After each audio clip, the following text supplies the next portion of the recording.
चटपट कर दिए महाराज। मेरे मन में एक लंबे समय से ये जिज्ञासाएं बनी हुई हैं कि हमारे प्रभु धर्मज्ञ यदुवंश के पावन कुल में कैसे जन्म लिए। इस कथा को सुनने के लिए मेरे मन में बड़ी उत्कंठा। सुखदेव जी कहते हैं कि हे परीक्षित, श्री कृष्ण की जो कथा है वह भवरोग की दवा है। श्री कृष्ण की कथा भवरोग की दवा है। दवा भी कई प्रकार की होती है। एक एलोपैथिक दवा होती है, उसका साइड इफेक्ट बहुत पड़ता है।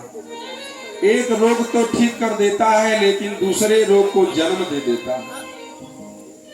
एक दवा आयुर्वेदिक है, बीमारी को तो जड़ से दूर करता है लेकिन खाने में जो मुंह है वह कड़वा हो जाता है। लेकिन सबसे सुंदर दवा होम्योपैथिक है कि दो गोली 2 घंटा पर खाते रहिए और बीमारी जड़ से समाप्त हो जाएगी।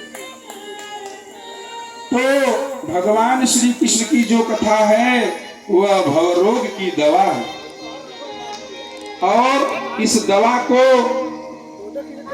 कोई ऐसे वैसे वैद्य ने नहीं बनाया है।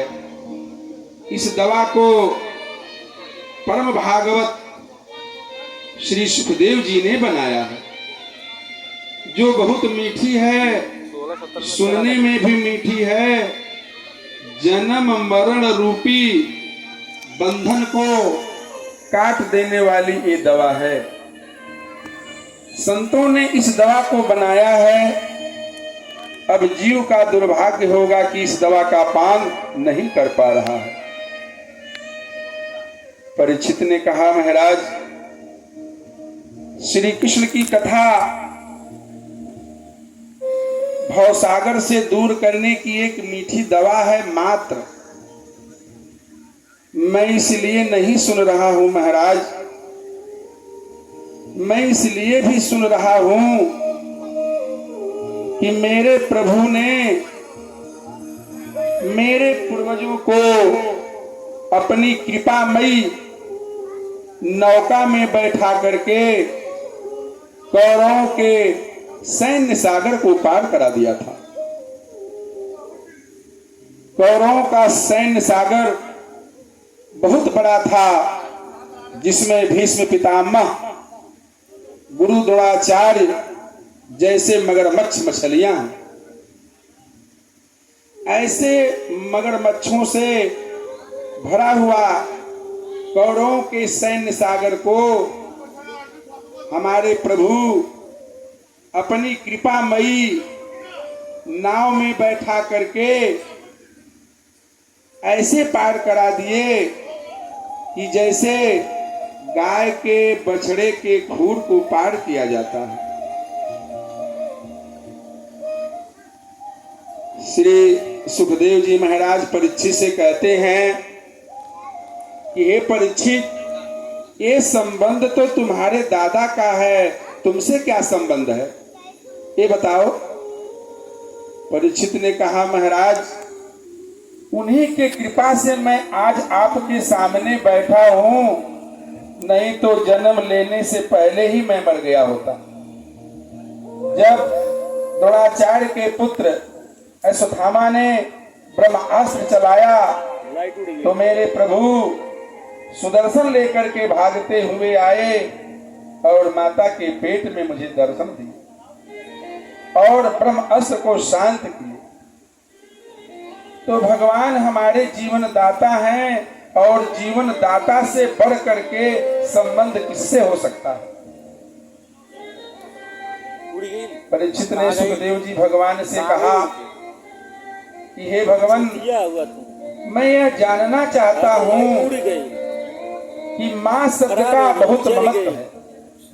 माँ में जो ममत्व है उसका कोई मूल्य नहीं है, लेकिन अगर डबल माँ हो जाए तो मामा शब्द बनता है और मामा कितना कल्याणकारी होते हैं अपने भांजे का।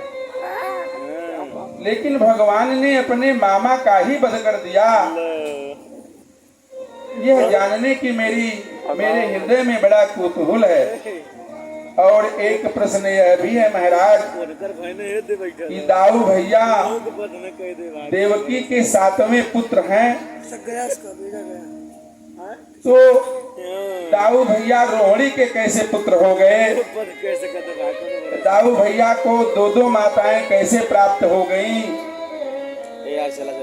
हे महाराज, यह जानने की हमारे हृदय में बहुत उत्कंठा है, कमर दर्द कर दी भाई। जिसका उल्लेख करते हुए महाभागवत श्री सुखदेव जी महाराज कहते हैं कि हे परीक्षित, भगवान की कथा सुनने से 3 लोगों का फायदा होता है। जो कथा कहता है, जो प्रश्न करता है, तो प्रश्नकर्ता और प्रश्न के उत्तर देने वाले के संवाद को जो लोग सुनते हैं उनका भी कल्याण हो जाता है। तो भगवान की कथा सुनने से सबका कल्याण हो जाता है। जैसे शालिग्राम भगवान का चरणामृत एक बनाते हैं और दूसरे बांटते हैं, अब पाने वाले तो अनेक हैं, तो अनेक लोगों का कल्याण हो जाता है। इसलिए हे परीक्षित, जो यह तुम्हारा प्रश्न मेरे सामने है, इससे जन का कल्याण होगा, संसार का कल्याण होगा। अब सुखदेव जी महाराज परीक्षित के प्रश्नों का उत्तर देते हुए कहते हैं कि हे परीक्षित, कंस और जरासंध के अत्याचार से पृथ्वी कांप गई थी। कहीं भी शुभ कर्म नहीं होता था, कोई भी संत महात्माओं का आदर नहीं करता था, जिसका उल्लेख करते हुए गोस्वामी जी लिखते हैं कि माँ नहीं मातो पिता नहीं देवा, माँ नहीं तो पिता नहीं देवा, साधुन से करवा सेवा। माँ नहीं मातु पिता नहीं देवा, साधुन से करवा सेवा। साधुन से करवा जाके अस आचरण भवानी, तो सब निश्चर जान प्राणी, तो सब निश्चर जान प्राणी। गोस्वामी जी कहते हैं कि साधु संत का कोई सम्मान नहीं करता है, माता पिता को कोई नहीं मानता है, साधु संत से सेवा करवाते हैं। ऐसा आचरण रखने वाले जरासंध और कंस के राज्य में पैदा हो गए थे। तो पृथ्वी माता ने गाय का रूप धारण करके ब्रह्मा जी के पास गई और रो करके अपनी दुख दशा को सुनाई। ब्रह्मा जी जब सुने तो सभी देवताओं की मीटिंग करवाए। मीटिंग में सभी देवताओं ने कहा कि ब्रह्मा जी से पूछे कि भगवान कहाँ हैं, कैसे मिलेंगे। तो किसी ने कहा क्षीर सागर में होंगे, तो किसी ने कहा वैकुंठ में होंगे। शंकर जी ने कहा कि हे देवी, मैं भी उसी समाज में बैठा था। तासु समाज उमामय रहु, तासु समाज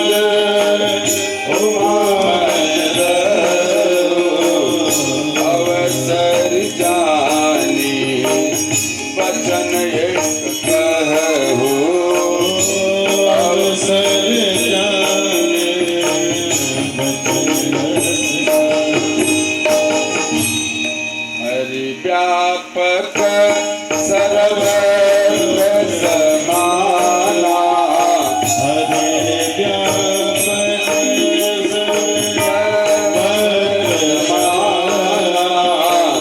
प्रेम मैं जाना ओ प्रेम से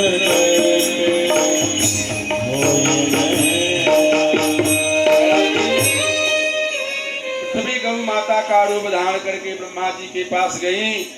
ब्रह्मा जी ने सारे देवताओं का मीटिंग बुलाया और भगवान कहाँ हैं, कैसे हैं, विचार करने लगे।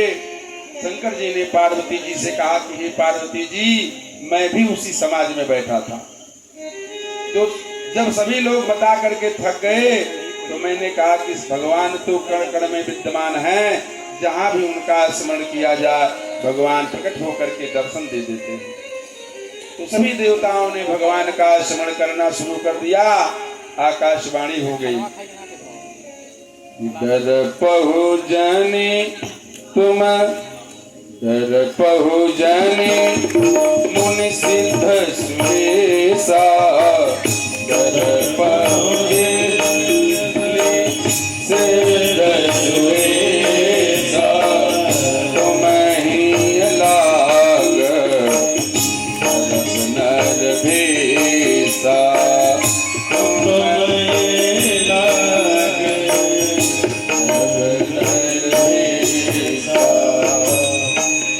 आकाशवाणी हो गई कि हे देवतागण, आप लोग चिंता मत कीजिए, मैं आप लोगों के कल्याण के लिए वसुदेव के घर में वसुदेव के रूप में उत्पन्न होगा। वसुदेव गृहे,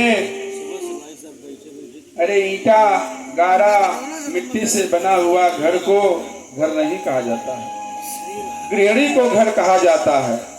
वसुदेव पत्निया गृहे, वसुदेव के पत्नी के गर्भ से भगवान अवतरित होने की घोषणा कर दी और सभी देवी देवता प्रसन्न हो गए और सभी लोग मथुरा की तरफ अपने शक्तियों के साथ पहुंचने लगे। मथुरा पवित्र पावन पुरी है, जहां हमारे प्रभु का प्राकट्य स्थल है।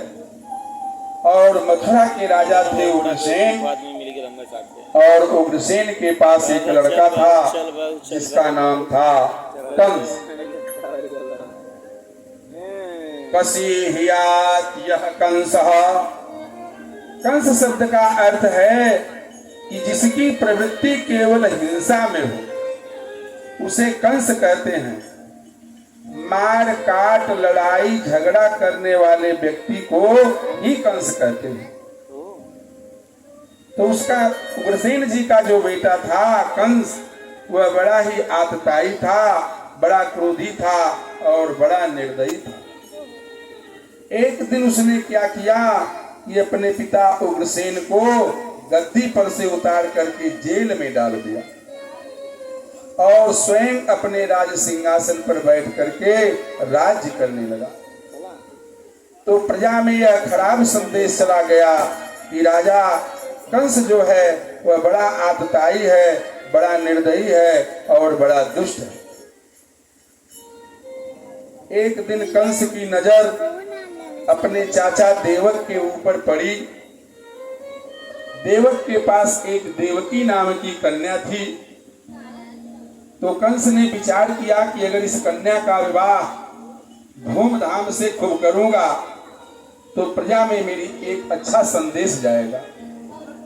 इस उद्देश्य से कंस ने अपने चाचा देवक की पुत्री देवकी का विवाह वसुदेव जी से निश्चित कर दिया और बड़े धूमधाम से वसुदेव जी बारात को लेकर के आए और कंस ने खूब सेवा शुश्रूषा करके बरातियों को प्रसन्न किया। और जब देवकी विदा होके जाने लगी तो कंस दिखावटी आंसू बहाने लगा।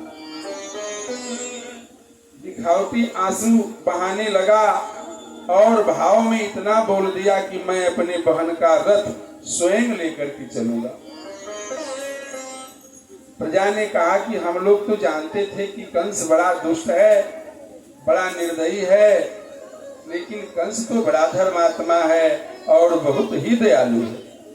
देखो ये अपने बहन का रथ स्वयं हाँक करके लेके जा रहा है।